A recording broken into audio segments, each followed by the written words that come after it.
Hello and welcome to EPR with your favorite environmental enthusiasts, Nic and Laura. On today's episode, Laura and I discuss getting into investing.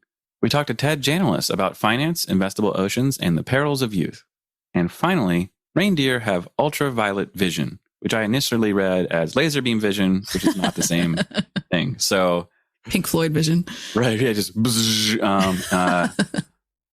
laying waste. But researchers believe the UV vision could enable reindeer to distinguish food and predators in the whiteout of the Arctic winter and the twilight of spring and autumn. Oh. How about that? That's pretty cool, right? Yeah. Yeah, I'll take that one. Hit that music.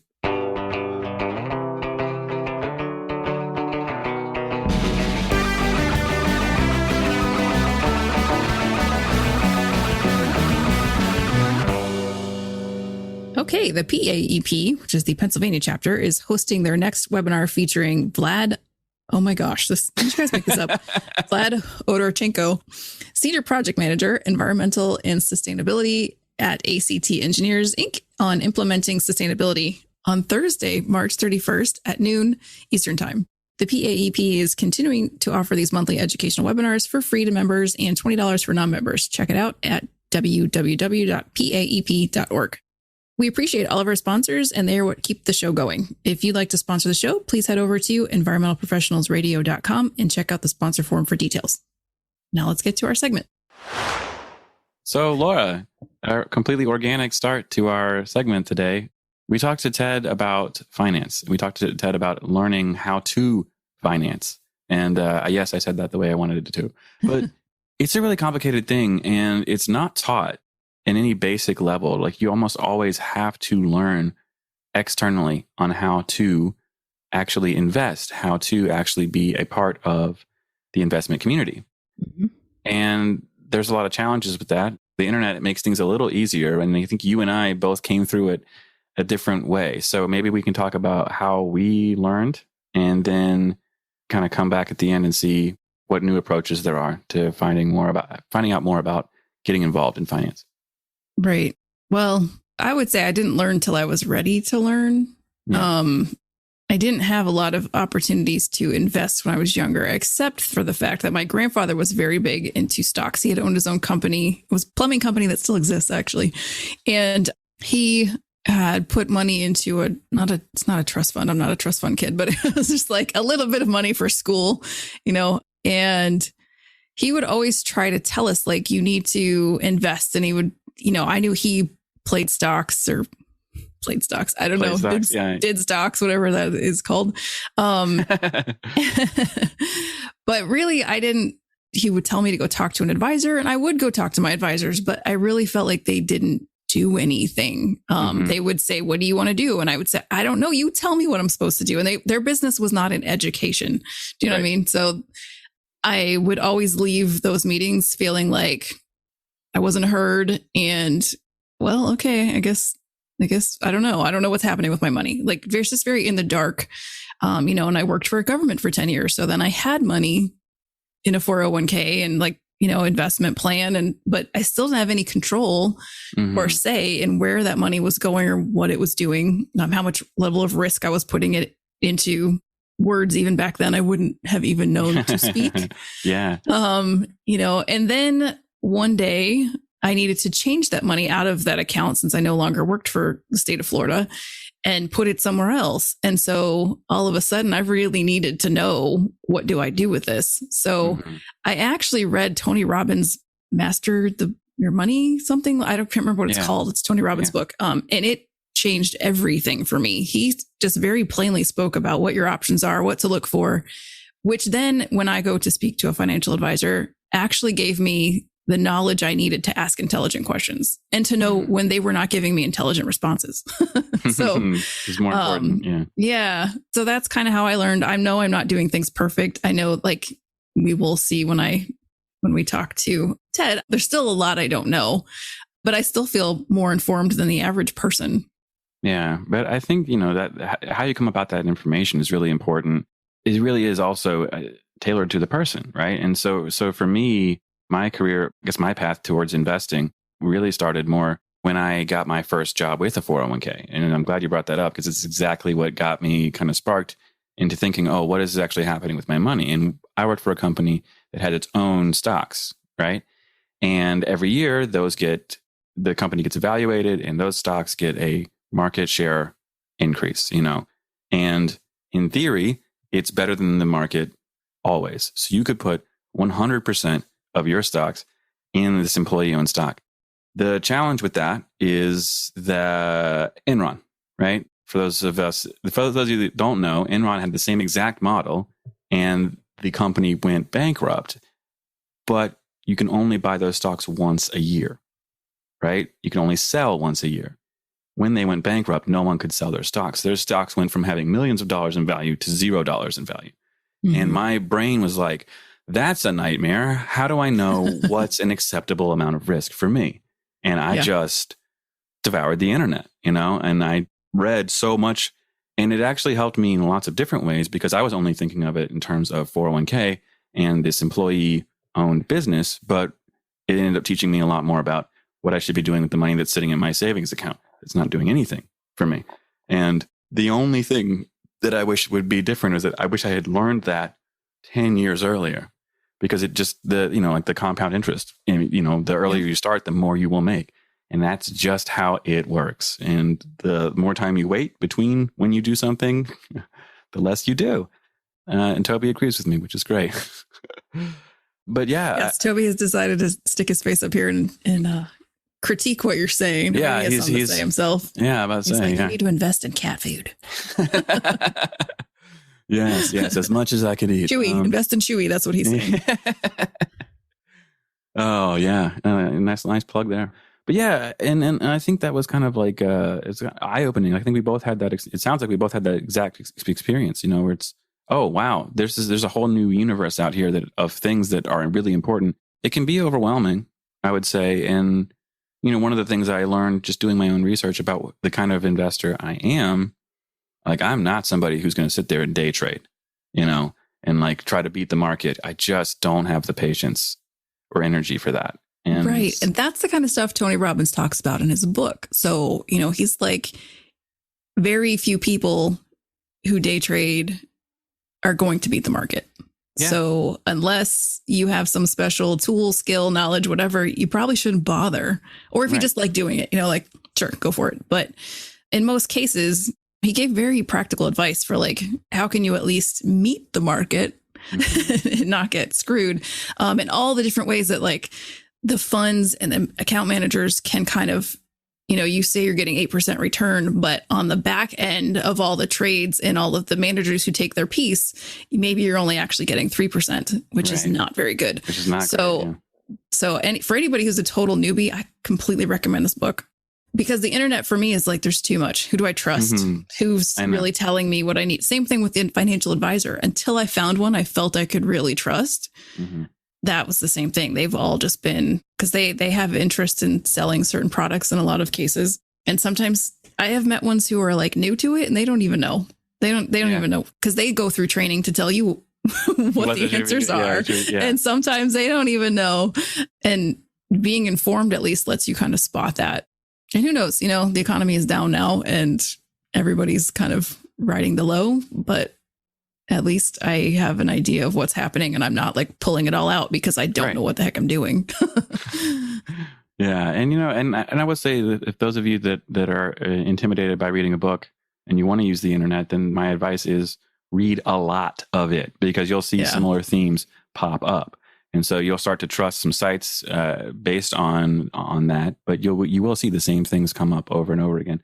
And you should have, a frame of reference that's coming from different sources. That's just, as a scientist, it's kind of like what we like to do, right? I need all my references and not just one reference, because it just doesn't make sense. So that's kind of how I did it. And I think that's, don't be intimidated by it. But like Laura said too, don't read one article and then be like, yep, I'm good. I got it. Yeah. And you have to keep learning. There's so much now with like crypto and everything else. There's a whole another level of stuff to learn. So, and really it's kind of like, we talked about LinkedIn. Like there's no one right way. You can't copy how somebody else invests. You can't just take someone else's formula. It all depends on your needs and what your goals are with your money. Yeah. Or your absolutely. life, really, because Yeah, your money that's what I'm is, saying. like how much you want to save for it all dependent on like when you want to retire, what kind of lifestyle you want to have. And that's what makes it so complicated. It's not just a matter of like how much to save today, but like when do you want it later? And it's so much. I know, right? Look at us talking finance on an environmental show. I love it. So I don't know. I think it's a good place to wrap, though. I went into my environmental job with the mindset that a lot of people have is like, I'm not here to make money. Right. But I hate when I hear people say that now, because that's just a defeatist attitude. And you can have an environmental job and at least have a cushy, decent, you don't have to sacrifice things, Right. I totally agree. And having a good way to save your money is part of that. Yeah. And, you need to maybe manage your expectations a little. If you want to be out in the field all the time, maybe that's not going to make you as much money, but you have to be, as long as you're okay with that, and it's fine. But yeah, you can definitely make money in this career. Absolutely. Yeah. Cause I think that's the other mindset is like, I'm never going to have that much money to play with. So I'm not, and it's not even a matter of that. If you can put, depending when you start start early, put $5 a week away, The earlier you start, the better. Yeah. That's our advice for today. All right, cool. Let's get to our interview. Yeah. Welcome back to the show. Today we have Ted Janulis, founder and principal of Investable Oceans, on the show. Welcome, Ted. Thank you so much for having me. Delighted to be here. Awesome. So our first question for you is one you might not be expecting, but I was reading an article about how Harvard changed its curriculum in the 80s. And I have all of these memories growing up of watching different movies you might recall about what it's like to go to universities like that in the 80s. And so what was your experience like going to Harvard in the 80s?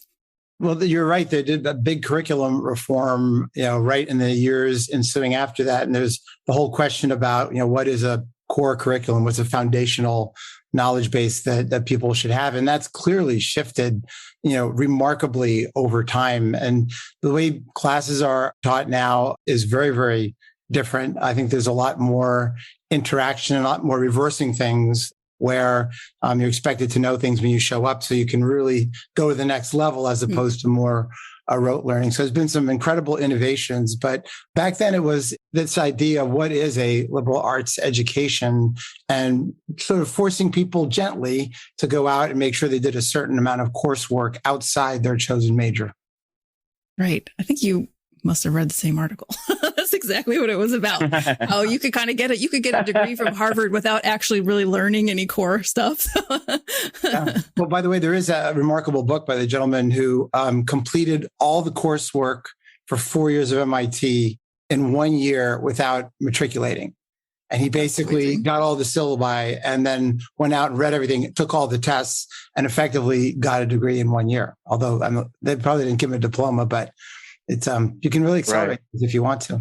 That's interesting. You started this blue economy sort of platform. When did your connection with the environment start? I've thought about that a lot, and I can trace it back to 1964 World's Fair. There's a really popular show called Sea Hunt back then, and they had a scuba diver. And back then, scuba divers were a very new thing. And I was just a toddler, but I remember looking up and seeing this person floating up in the sky. And ever since then, I've been obsessed with the oceans. In fact, I often say I think there's an ocean gene that some people have where you can't walk by a body of water without splashing, diving, doing something in it. And that works itself different ways. Some people are sailors, some are boaters, some are fishers, some are scuba divers, but there is that connectivity. And I feel I always had that. So that combined, because I took a break from that and then went into finance somewhat unexpectedly from my perspective and spent 35 years there.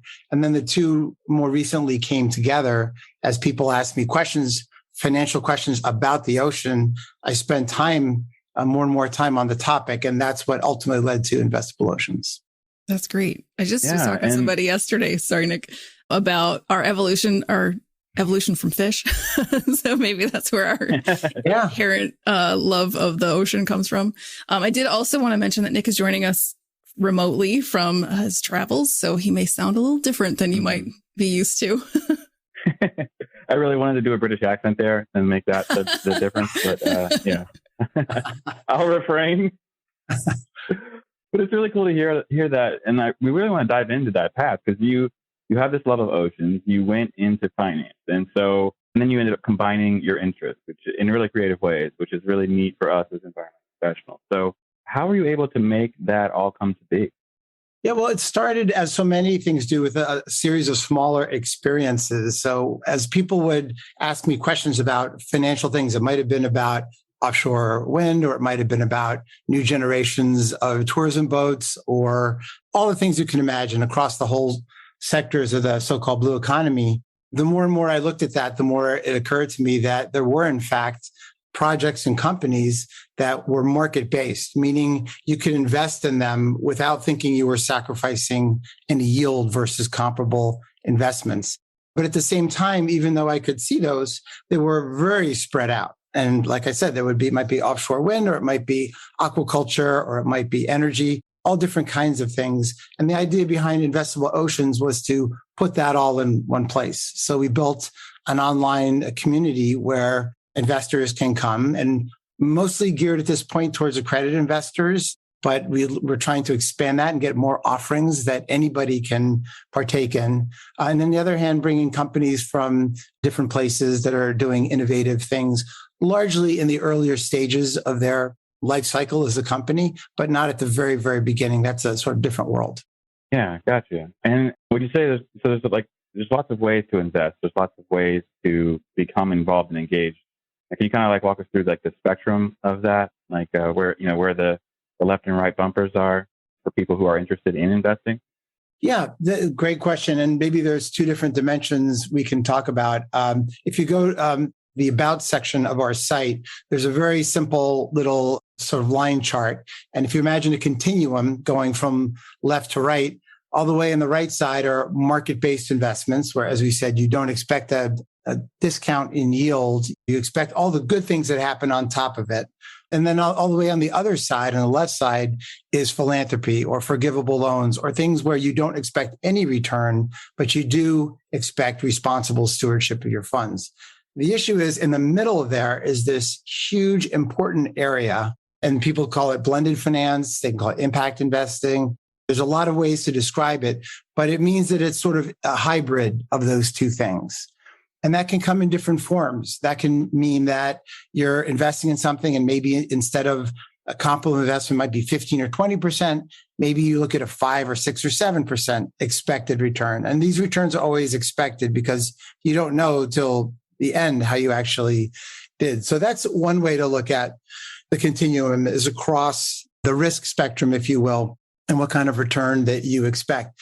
The other way to look at it is what kinds of investments, and this might be where you're heading, is what is that? Are they mutual funds? Is it venture? Is it crowdfunding? Okay. And the answer is it comes in pretty much all flavors. The reason you don't see the same size, and climate, for instance, you see enormous funds and enormous outlays, and that's because climate has a big set of issues that are readily identifiable, like greenhouse gas emissions. And whether you're a big corporation or individual or whoever you are, that's something you can measure and attack, and it's very important. Oceans, while they're twinned with that same effect, they're the other side of the climate coin, it's still a little bit harder to get your minds around what is an ocean company. So if you're starting out, then it's easier to identify. It might be a startup that improves the efficiency of fisheries, or it might be one that helps anchor turbines for offshore wind, or it might be something that replaces insect protein, gets that into the aquaculture chain. It could be any number of those things. But because the company is smaller and has a mission, it's easier to kind of label it an ocean company. By the time you get up to the big companies that dominate the stock market, they do many, many things. They have an impact on the ocean, but that's kind of embedded in all these other things. So it's a little harder to say even the biggest companies that have an impact, even away from extractive fossil fuel companies, even if you look at consumer good companies, they're all involved in the ocean one way or another, whether it's their shipping or their packing or their supply chains, they're all involved in the oceans. But it's just harder to identify them as an ocean company. And that's why you don't see as many funds that are labeled ocean, but you do see a huge amount of innovation going on in whether it's with the accelerators, incubators, the funds that are smaller. You see a lot more that's labeled that way. So if you care about the oceans and you want to invest in the public markets, the stock markets, anytime you invest in something that's helping the climate, you're helping the oceans, because the oceans issues are there. So much of it is from greenhouse gas and carbon more broadly, if you include plastics. But if you think about whether it's the sea level rise issues coming from warming, or you think about acidification, you think about overfishing, so many of these things, one way or another, are tied back to the carbon chain. Exactly. Yeah, exactly what I was hoping for with that answer. And you mentioned risk, which I think is something that, I don't know, it always fascinates me. And when you're younger, you're allowed to take on more risk. When you're older, you take less. So for these smaller companies that are just starting up, are those, is that like more of a higher risk thing? Is that something that someone who's about to retire shouldn't be investing in? And should they focus more on that climate side of things? Or is it just really a individual thing? It's a great question. Part of it is about a proportionality. Clearly, someone shouldn't put a huge amount of their savings into a given company or a given enterprise. But we're finding, interestingly, for people who are sort of my generation, they're interested in learning about the company. Sometimes they become advisors. Sometimes they get involved in it. They go travel to visit the companies. And so it becomes a broader thing than just the invested amount. So to your point, there's many factors that come into play. But it is true generally that these smaller investments, companies do fail, and some make it and some don't. And so that's why, if you think about the smaller investment opportunities on our site, I don't know if your listeners would know the distinctions on accredited investors or not, but just in a sense. I wouldn't. So I would guess at least half of us know. So your regulatory bodies of the country have a series of regulations to protect people from going into investing in high risk things. So there's a thing called accreditation, which means that you have a certain amount of income for the last 2 years and or a certain amount of net worth in excess of your dwelling. If those two things, or one of those two things happens, then under the regulations, you can talk to companies that are doing these private raises. And they might be $500,000, they might be $1 million, they might be 10 million. But there is that basic qualification. Now, confusingly, there's also crowdfunding on the other side. And for that, if you go out publicly and want to raise amounts of money, it's a different set of regulations. So there's still, whether or not one is riskier than the other, it still comes back to me for proportionality. And do you understand the kind of business you're looking at? Do you understand the context more broadly? And I think the punchline is, if you don't feel like you do, you're probably better off going in some kind of managed product where professionals who are doing it every day and staring at the proverbial screen and doing the due diligence, and they've got expertise. That's a good way to go for a lot of people, because it gets pretty complicated pretty quickly. In our case, because we want to cover the whole spectrum, to mix metaphors, of the blue economy, we can't hold ourselves out to be experts in everything. So we've developed relationships with the incubators and accelerators. There's probably up to 200 organizations around the globe that are in this sort of necklace of innovation that goes all around the world. And they're everywhere. They're in South Africa, they're in Israel, they're in both coasts in the US, actually in the Middle Coast too, for those who are around the Great Lakes. And these are places where they stimulate this activity. They work with emerging companies. So we work a lot with them to try to screen companies and identify companies that we think would be good on our site. That's really cool. And so it's funny because hearing this, it's really, really interesting for your career arc, right? And then maybe I should have asked this earlier, but what made you go into finance in the first place? It's really great to see how you're taking that and broadened it out to the community, but why choose finance? Yeah, honestly, that was just one of those things where I can't really tell you. I was involved. I was at some larger corporations over time, and we did these training programs. And at one point, I was doing the vice president program, and I would routinely ask people how many people thought when they were in high school that they'd be sitting in this type of seat now. And it's just unbelievable. Like, it's routinely 80 to 90% of people say, you know what? It took a turn. I didn't really know. I was a pre-med philosophy major. I went scuba diving for 2 years after college. And then I ended up in business school. And I can't tell you exactly why. So all these accumulations that happen along the way, you can have the best plan the world. And by the way, some people do plan their lives incredibly well and just, know exactly what they want to do. But there's so many of us who over time sort of find their way through different paths. And so it's hard to say, like, was there a hard turn from, one thing into finance? It just sort of happened along the way. We love to hear those stories because, like you said, I think it's probably 80-20 rule. 80% of us probably have that experience. And there's another 10-20% of us who are like, yeah, I knew what I was going to do the whole time. Yeah. And by the way, it's not just a matter of sort of, there is a preparedness element and a working hard element. Yes. I'm not saying that, well, we'll just, go where you will. In fact, the one quote that I've got, you can't see this, but I'll read it. I've got on my desk. It says, the reason most people do not recognize opportunity is that it usually goes around wearing overalls, looking like hard work.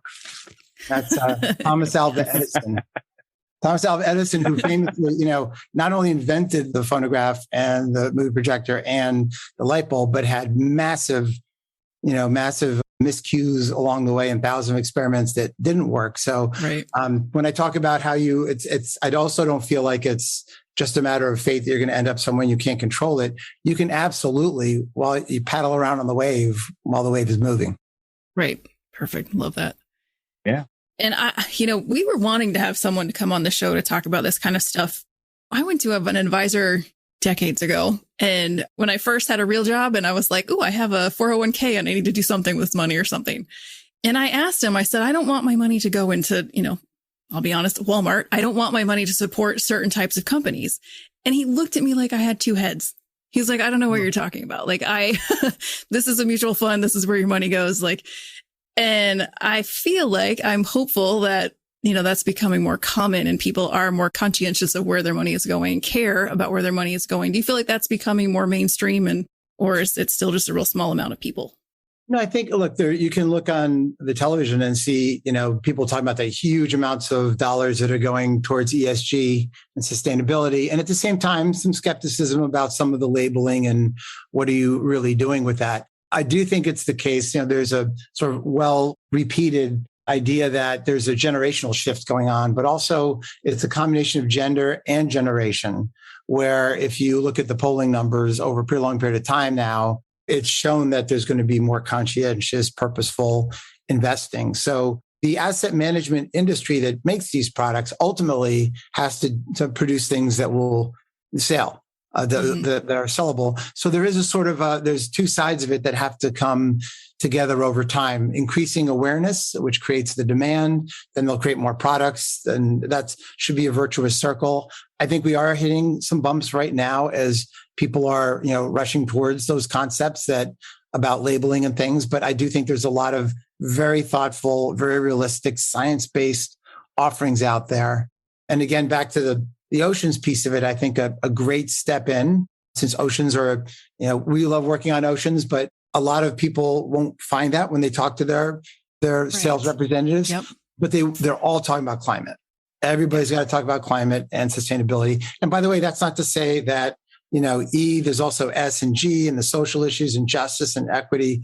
All those issues are really important. And by the way, they're related to the ocean as well. But I think if you look at if you're interested in that and you're engaging with the person who you talked about finance, climate is a great way in, because if you do good things on climate, as I said before, then you're really attacking the ocean's issues as well. Right.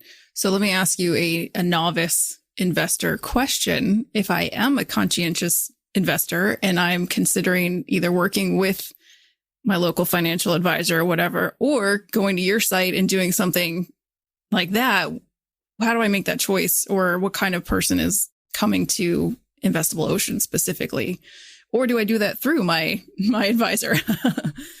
Yeah. Well, and remember that when you say your advisor, you can always, as your own thinking evolves, you can always check out other advisors. And there are actually teams now embedded, representative teams within all the big firms that will say that they specialize on these things. And, it's fair to say, show us how you do that, because not everybody does. It's uneven, like so many things. With respect to coming to our site, we started with a focus on these accredited investors, which is a narrower band, if you will, that's around these emerging companies But exactly what you're saying, we've had a lot of people come to the site who aren't accredited.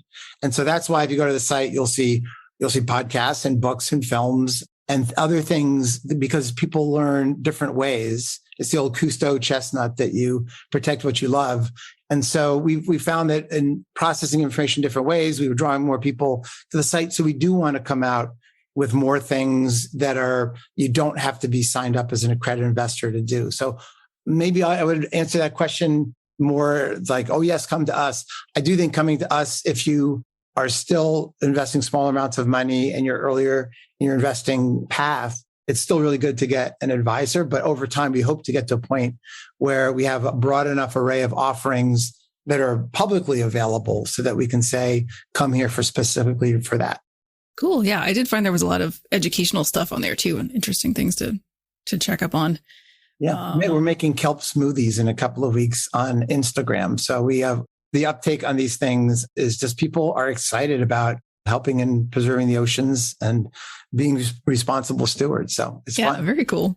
Yeah. So let's switch gears a little bit. By the time this comes out, you'll have completed the Blue Economy Summit at Duke University. And I guess we're giving a shout out to Coach K's last season. That is a note in there from Nick. I don't even know what that means. Nick, are you a Duke alum? No, but I have like my best friend's family. They all went there, so it's just really close to my heart. So yeah, my wife is an alum, which is how I ended up involved at the Nicholas School of Environment.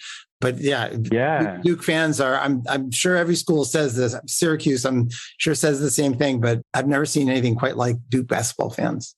Yeah, I know. There's some serious Syracuse basketball fans. Yeah. I mean, Cameron Crazies, they have a name and it's crazy, So the cool thing about what Duke is doing is both at the professor level, but then also at the student level, they're working across all the schools. So there's a school of the environment, but there's also a policy school. There's an engineering school, a medical school. And basically they're looking at oceans in a very holistic way. Oceans at Duke is their moniker, and they pull together people from different disciplines to solve these issues, that the problems that don't know to stay in one box and wander around. So they've done it at the faculty level, but now the students have done the same thing. So they're having this summit this coming week with all kinds of great speakers and bringing in students from the area. It's the first time they're doing it, but I love the multidisciplinary approach, because that's what the oceans are kaleidoscopic, and they embrace all these different elements. And so it's a great program they put together. Yeah, that's cool. And like we talked about, that'll be done by the time this comes out. But you also mentioned a couple other upcoming events and an octopus photo contest. So you want to touch on those? Sure. Well, wearing a different hat, the Explorers Club now this will be our 6th year, has done a thing called World Oceans Week. And you may know that World Oceans Day, which is a UN sanctioned event, is always June 8th. And this year that falls on a Wednesday. So the Explorers Club started programming around that. And we've done a full week of offerings. And yes, the octopus, we decided to have 3 ambassadors. And the first one, which I can only tell you one, is the octopus. And we are working with a group called Octo Nation that is a worldwide scope and celebrates and educates the 300 species of octopus around the world. And so we're doing an octopus only photo contest. To our knowledge, the first one that's been out there, but we're doing it to sort of broaden the appeal and get more sorts of people in. We're also doing, I don't know if this might be of interest to some of your listeners, but we're doing actually an oceans boot camp on the Sunday before World Oceans Day, where someone from the UN is going to go through all those sort of issues that you hear about, but you don't always get the learning on, like what is BBNJ or the high seas or what marine protected areas. So we're doing something for early career ocean professionals. Awesome. And they're coming from multiple different organizations, including one called ECOP, Early Career Ocean Professionals. It's part of the UN, Nippon Fellows, et cetera. And we're going to bring them all together and then try to help them network so they can talk to other people. Because again, they're all over the world. Some are right out of college. Some are probably in college. But then you also have people who are in their careers, either doing their graduate work or early stages. And we're trying to connect those people up as much as we can. Then we have all kinds of other programs that can't go through them all. But I saw you had Callie Vuelenturf on recently, and Callie is actually hosting an evening. That Tuesday evening is going to be about rights of nature. And as you may have seen, Panama just a few weeks ago passed some landmark legislation that actually ties rights of nature into existing frameworks. So incredibly exciting stuff. We do sustainable seafood. We do broadcast out to classrooms around the country. But yeah, it's a lot of fun and a lot of engagement, and we're looking forward to it. That's incredible. Yeah, this is great stuff. And another one of the things that's really fun for us in the show is to talk about our experiences in the field. We have a little segment called Field Notes, and maybe we're going to change it to Field Fails here. I don't know, but do you have any wild encounters? Maybe something that happened to you in the Philippines? It's funny when you were saying, like, what are things you've done that basically in the regret category, like, embarrassing and dangerous. Right. So unfortunately, as I reflected on that, it took me an alarmingly long period of time to go through them all. And I'm sure I missed some, but it was when I was fresh out of school, I did find myself, and I'd done some of the scuba program afterwards, and I found myself in the Philippines as part of a staff for a photo dive tour. And some of the customers, the clients, thought that it would be really good if Ted did an underwater impression of Medusa, the mythological character with snakes for hair. And so there is a version of the sea snake in the Philippines. And I checked it last night just to make sure it's the second deadliest snake behind the mamba. Now, having said that, they're not aggressive. They don't bother people. The only time you would ever run into a problem is if, for instance, you took 4 or 5 of them with your bare hands and stuck them on your head, which is what I did. I still can't believe, number one, I can't believe I did it. I would never do it today, but for 2 reasons. First, I would do it because I would not do it because it was really dumb, no matter when it happened. But also, I think I look at nature a lot differently now. And it's so interesting to reflect back on the objectifying of nature. So I've evolved a lot along those lines. And I think we have as a society, I think the way people do animal encounters now and the respect and thinking, here we are talking about, nature's rights. So I think the world has evolved a lot. So that was an ancient experience in many ways. Glad to have it behind me. Don't suggest anybody repeat it, but it did happen. Yeah. How did the photo come out? I mean, I've got, I've got it. It's not handy, but I'm never going to show it to anybody. Nope. But mostly for the reason that that's not the way I relate to nature in a very different way now. That was a long time ago. Yeah. You'll be like the woman who was caught riding the manatee in Florida and basically got publicly flogged for it. Yeah. Yeah. It's a lot of change and change for the good from my perspective. Yeah. Yeah, absolutely. Yeah. And, I think I grew up in the Steve Irwin era, where it's like, oh, look at this, and you're picking up everything and tossing it around. And it's just totally different now. You're absolutely right. Yeah. Interestingly, by the way, if you think about zoos as an example, we did a program with zoos a couple of years ago now, but we did aquariums specifically, but they're all evolving and they're involved in research and they're trying to be respectful of animals. Obviously, the big animals, they've definitely tacked on that, but we have certain roots. The world is changing and we have to do our best to adapt to that and grow, to hopefully not throw out good stuff that happened, but be very mindful of the way that the world is changing and sensibilities are changing and get to a better place. Yeah, very, very well said. And you're also an avid reader. So what kind of books do you read? That's what some people garden, some people do other things. And I putter in my library. And there's a couple of folks, including Umberto Eco, who have painted images of libraries as aspirational. And they should be the books that you haven't read and want to read. So my goal that I've sort of taken on is to have my library be absolutely packed with books, any which one I walk by and say, I want to read that right now. So I'm getting there. I'm probably 75 or 80% of the way there. There's 2 problems with it. One is that now I see all the books I've got to read and it's intimidating because there's so many great books. And the other thing is it's hard to walk by it now because I just end up pulling, books down. I'm finally, I'm through the first book of Don Quixote, which I had managed to miss for years and decades and decades. But, it was just sitting there on the shelf and got my attention. And so it's working a little bit.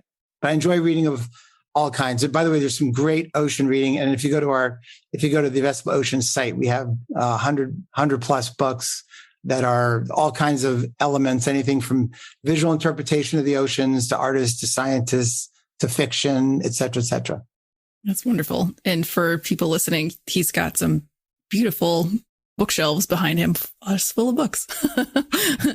And I believe that we got you on the show because you are acquainted with Admiral Tim Gallaudet, who was on our show before and maybe through the Explorers Club. Is that right?